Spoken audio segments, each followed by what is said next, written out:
Pai do Senhor, pastor. Meu nome é André, sou da Assembleia de Deus aqui de Guarulhos, Ministério Vida Plena. E a minha dúvida concernente à Bíblia é sobre a questão da condenação eterna do homem. Ou quando ele morre, ou com a vinda de Jesus, onde os ímpios serão todos condenados pela eternidade. Essa é a minha dúvida, a questão de encaixar na minha mente a questão da condenação eterna, né? Sabendo que Deus é um Deus de amor, mas também é um Deus de justiça. Eu gostaria que o Senhor me explicasse um pouco sobre essa questão da condenação do homem por toda a eternidade, tá bem? Obrigado. Boa noite. Shalom, shalom, meus irmãos, pastor Paulo Nascimento, e que prazer poder responder e interagir com mais um de nossos seguidores aqui do Falando de Bíblia. Hoje o nosso irmão André, da Assembleia de Deus de Guarulhos, São Paulo, envia a sua pergunta falando sobre a condenação eterna. E vale lembrar que existem pelo menos dois tipos de morte: a morte física e a morte eterna. Existe a morte física, e na morte física, antes dela você pode ter a morte espiritual, a morte da sua fé, a morte da sua boa consciência, a morte daquilo que você crê na Bíblia, dentro da morte física. Agora existe a segunda morte, que é a morte eterna, que é a morte espiritual, aonde o homem está condenado por aquilo que ele não creu e não deu atenção à palavra de Deus. E aí as pessoas, ficam naquela, pastor, mas sendo Deus amor, e todas as coisas que amam provêm dele, será que Deus, sendo amor, criou o inferno para o homem? Será que ele vai condenar todo mundo à morte eterna, ou pelo menos os que viraram as costas para ele? E aí a gente entra na doutrina do universalismo, que alguns pregadores no Brasil estão adotando, pregando para o seu rebanho, e muita gente anda por ela, fazendo um monte de besteira, dando ocasião para a sua carne, vivendo libertinamente, e acredita que está salvo em Deus, em Cristo Jesus. Uma vez salvo, salvo para sempre. É outro pano para manga aqui que a gente precisa pensar um pouquinho. Porque um eleito em Cristo Jesus, ele não vai querer andar por caminhos tortuosos para desagradar a Deus. Pelo contrário, o eleito em Cristo Jesus, ele não está isento de dificuldades, não está isento de perseguições, não está isento de morrer por tortura pela sua fé. Pelo contrário, é justamente porque ele ama a Deus e entregou a sua vida para Deus e entendeu quem Deus é, que ele vai ser odiado por todos por causa do nome de Jesus, como está escrito na Bíblia. Agora, tem uma galerinha aí, meu irmão, que tá difícil. E eu tenho aqui uma grande admiração por um pastor da Igreja Batista de Água Branca, em São Paulo, e que muitas vezes o pastor Ed Renekiewicz falou de forma aberta, falou de forma, assim, às claras, tá? Que todo mundo teria direito ao perdão, porque Deus é amor. Deus é amor. Não haverá um julgamento de Deus sem passar pelo crivo do amor. Até pelo crivo do amor, a justiça de Deus está pautada. Eu também acredito nisso. Eu também acredito que a justiça de Deus será aplicada em amor. Mas até o amor permite a correção. Até o amor permite-se e se dá o direito de colocar no lugar, no devido lugar, quem deve estar naquele lugar. E aí, respondendo à pergunta do nosso irmão, eu preciso citar pelo menos dois textos bíblicos. 1 Tessalonicenses, capítulo de número 4. A igreja de Tessalônica tinha um problema, porque eles acreditavam que a palavra cemitério significava o aposento dos mortos, ou um dormitório, como ela é tradicionalmente traduzida, a palavra cemitério, um dormitório. E ele vai dizer o seguinte, capítulo 4, Paulo aos Tessalonicenses, na sua primeira carta: dizemos-vos, pois, isto, pela palavra do Senhor, que nós, o que ficarmos vivos para a vinda do Senhor, não precederemos os que dormem. 16. Porque o mesmo Senhor descerá do céu com alarido e com voz de arcanjo e com a trombeta de Deus, e os que morreram em Cristo ressuscitarão primeiro. 17. Depois nós, o que ficarmos vivos, seremos arrebatados juntamente com eles nas nuvens, a encontrar o Senhor nos ares, e assim estaremos sempre com o Senhor. Portanto, consolai-vos uns aos outros com estas palavras. Ou seja, os mortos ressuscitarão primeiro e depois nós, que ficarmos vivos, seremos tomados para ele. Ainda abrindo a Bíblia, falando de Bíblia, Apocalipse, capítulo de número 21. Capítulo de número 21. Na verdade, vamos ao capítulo 20, verso de número 11. O juízo final. Capítulo 20 de Apocalipse, verso 11. E vi um grande trono branco, e o que estava sentado sobre ele, de cuja presença fugiu a terra e o céu, e não se achou lugar para eles. 12.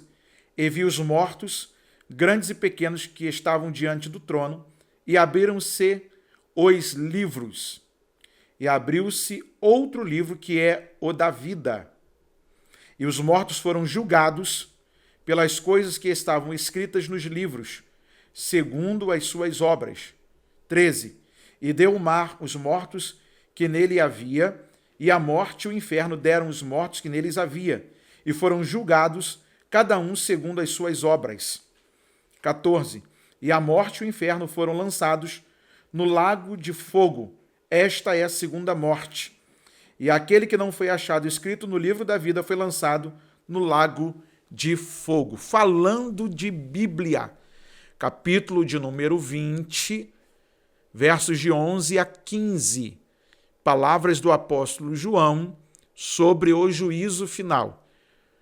E vi um grande trono branco, e o que estava sentado sobre ele, de cuja presença fugiu a terra e o céu, e não se achou lugar para eles.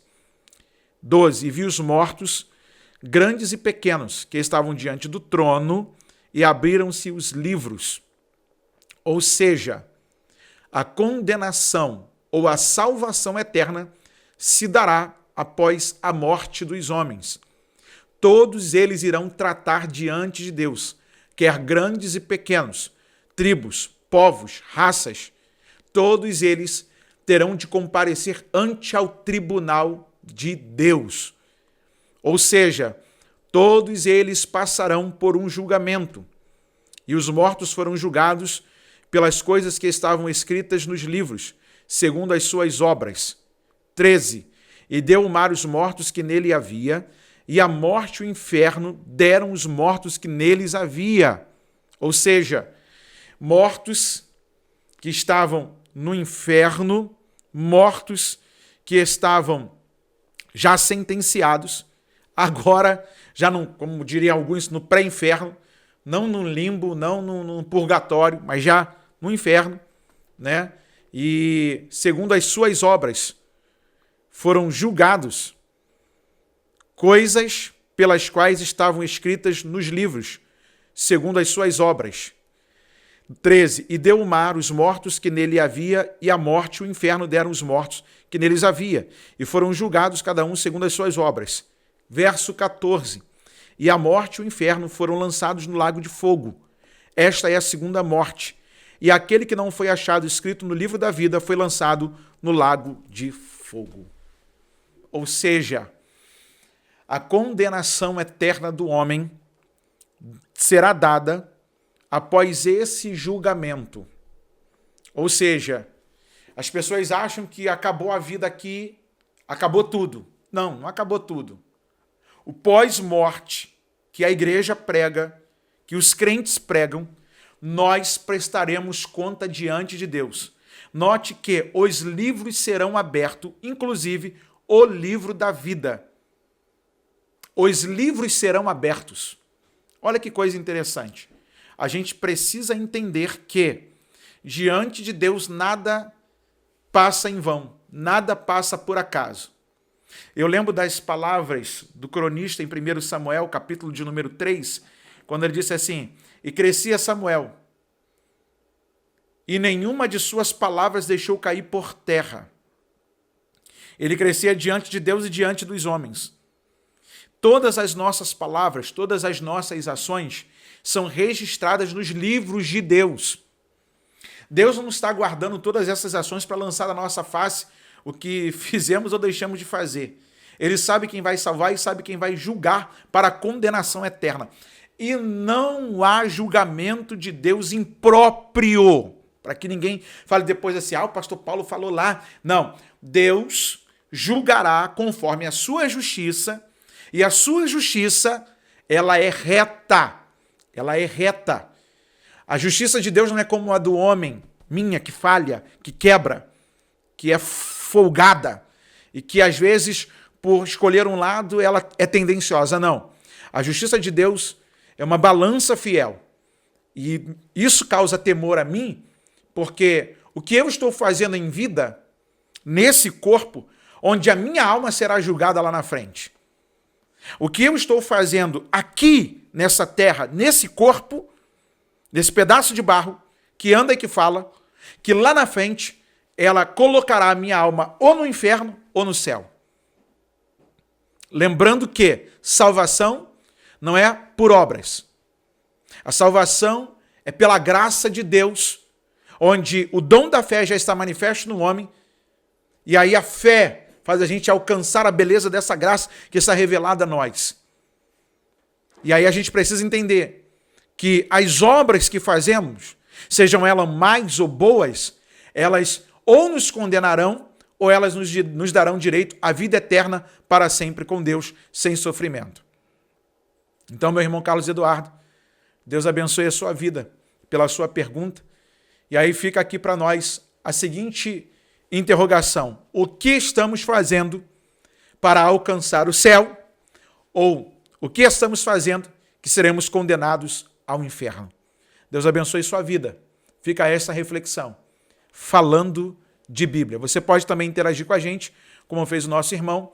Você pode também seguir a gente lá no Instagram, @falando de Bíblia oficial. Você vai saber das enquetes da semana, saber quem são os convidados que estão passando por aqui e também poder mandar a sua pergunta.